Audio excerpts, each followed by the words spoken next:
Hello everybody and welcome to my channel. In today's video we'll be doing the speed build of my not so berry mint gen house. So for this house today I really was inspired by Victorian houses with the diagonal walls at the front and the domed roofs. So I am just currently just doing the floor plan, trying to figure out where everything should go. One thing though, as I was building this, that I did not take in account for was the stairs, and I struggled about for 20 minutes trying to figure out where I wanted to put these stairs. So I'm just lighting up the place real quick and now figuring out where I want to put the stairs, because my original plans was that I wanted the living room in the front of the house and the kitchen in the back. So I was trying to figure out where I wanted the stairs to go without it looking awkward upstairs. I also didn't want it to cut into the living room or the kitchen as you see me turning it.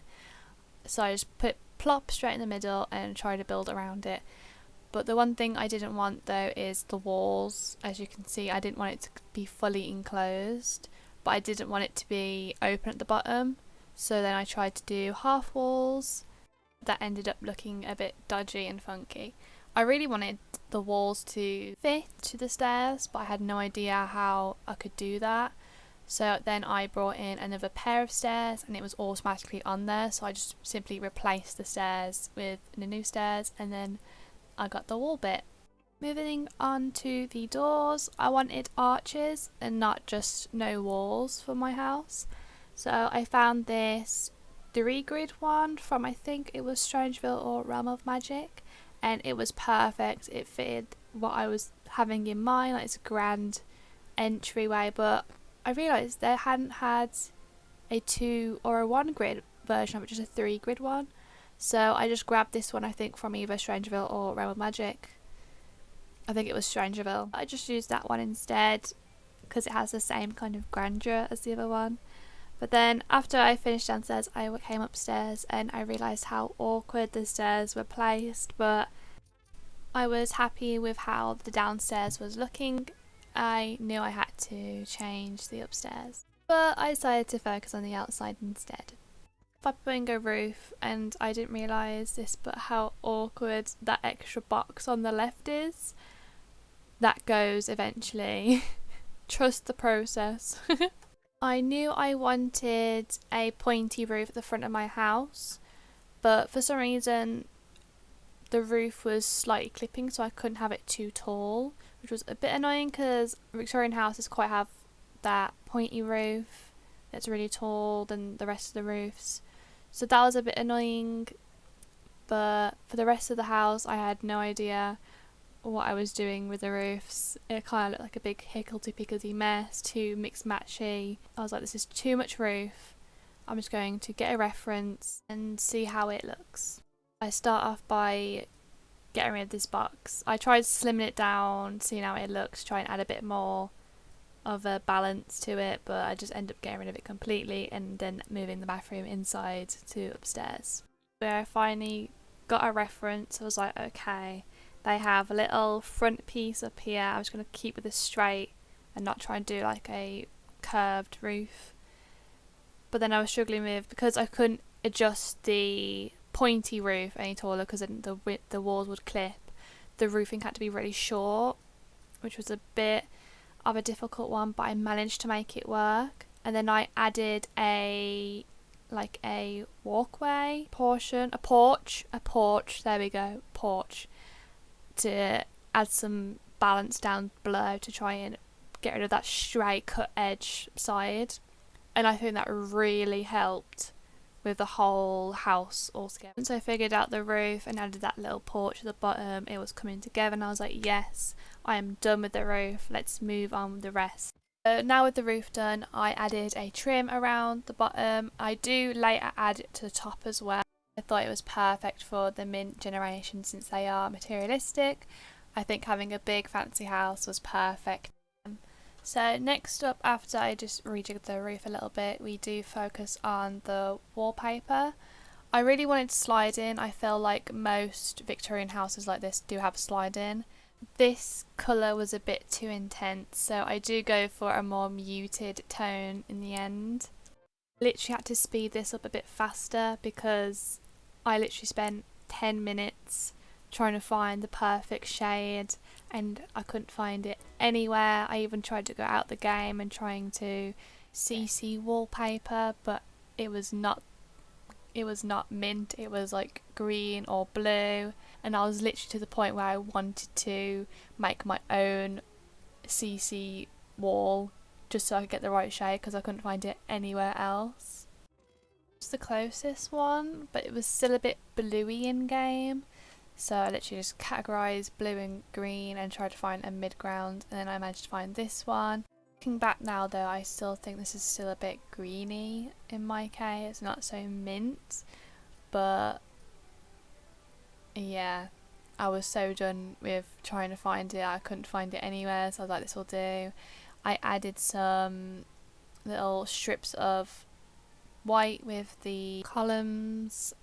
Some difficulties with this one, but then I realised if you put the walls down and place it works fine. Went for a grey roof, and then I'm adding the trim up top. I didn't want it to be on the rounded roof, so I just cut off that room and then put it and then deleted the wall, so it would only be on the straight walls and not the round bit. Now I'm just adding some columns for the porch area, and I am so happy that the Strangerville pack actually has like a minty green colour on all the swatches that they have. I feel like it's more of a greeny mint. For me, mint is more towards the bluish side, like how my sim is dressed. But there's like two types of mint. It can be like the minty green or the minty blue. Windows, I am choosing the ones from, again, Strangerville, because I think these are absolutely perfect. I thought having them green would be a bit too much, so I just added a bit of pop of white just to balance out the green and the white. But yeah, I think these are absolutely perfect for this building. And now I'm moving on to the door. There was this lovely door from Realm of Magic, but it was the other shade of mint. That is more mint in my eyes, but I've like set on this greeny mint now. I couldn't like have matchy stuff, so I had these. But luckily the Strangerville doors are quite nice as well. Changed them out though because some of them had black framed and I didn't like the black with all the white in my building, so I just changed it to the white ones. I'm still trying to fit that 3 grid one, but it's just not going to work, so I just stuck with what I had in before. I'm just quickly doing some landscaping, just putting some bushes in and whatnot if I can find the right dirt shade. I struggled with the dirt, some of it was too dark, some of it was too light, so I thought I should go for a midi light one. But yeah, adding some bushes in just to frame the bottom a little bit. I'm not an amazing landscaper, and it is winter in the game, so all the bushes are dead, so I have no idea how it's going to look during the other seasons. It might look completely ugly, but I'm trying to put a tree in, but I'm like, I can't fit any trees on this lot without it looking weird, so I just left the trees. Thought I'd add the terrain paint outside, but I couldn't find it for the life of me, so I just left that as well. Here I'm just adding the trimming from the inside and realising how crazy it is with the walls up, but the likeliness of me actually having the walls up is quite slim, so now I'm just painting the side walls. Some shades of minty. I managed to find this really lovely tile for the kitchen and the bathroom. Can't remember if I went with the flooring, but I realised how jarring the doors looked. Changed that to white because the inside is quite of a bluey mint. But so I just changed the banister as well to all white, and I think I did go for that flooring. It's quite a rich flooring. I don't know if I'll keep that, but I thought might as well go all the way with this mint colour theme. I'm never going to be making another mint coloured house ever again, so just finishing off the final touches of the painting and checking out how the house looks. I'm quite proud of myself, and I'm completely unaware of how much money I have. I'm just like, oh yes, kitchen, get a nice colour, oh it's beautiful. But I'm not thinking that right now. I'm thinking like, oh, how am I going to lay this out? And I'm like, oh, I have it some there, and then I realise as I'm at here, this is the point I realise, oh, I can't afford a fridge. Oh, I can't afford anything. So I was like, bare minimum, get the cheapest fridge, cheapest mint oven, and get the cheapest bed that I can afford. That is mint. Keep with that theme. And then I couldn't really splash out on the bathroom or the living room. I just got a literal sofa in there. That is all that I did for this build. It's my like exterior empty house build, but that is it, guys. So thank you all for watching my speed build. I hope you guys enjoyed, and I'll see you in the next video. Bye guys.